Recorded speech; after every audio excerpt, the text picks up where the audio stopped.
කරලා තියෙන්නේ. ඈ බං කෙල්ලේ. ඇයි ඔබ එහෙම කියන්නේ? නෑ මේ හාල් කීයද පොල් කීයද ඒකයි මම ඒක නම් එහෙම තමයි බං කෙල්ලේ. ඉතින් මොකක් කරන්නද බං?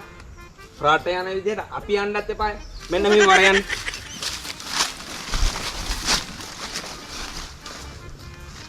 කනේ මේ අප්පච්චි අපිට චරිත සහතිකයක් දෙයිද? ඒ අප්පච්චි ඊයර ග්‍රාමසේවක නෝන රට චරිත නැති වෙන වැඩන්නේ කරලා තියෙන්නේ.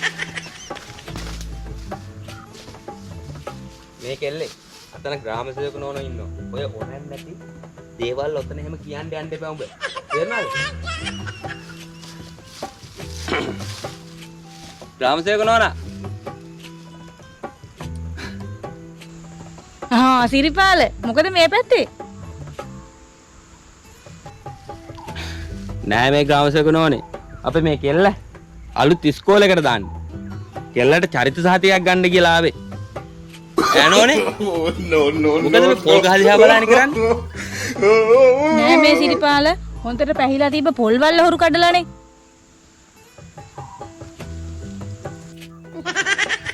අනේ නිකන් ඉන්න නෝනේ බොරු නොකිය. කොහෙද ඒවා පැහිලා තිබ්බේ? අමු කලටනේ. නේද අප්පච්චි? මේක වැඩි හොඳයි පුතේ.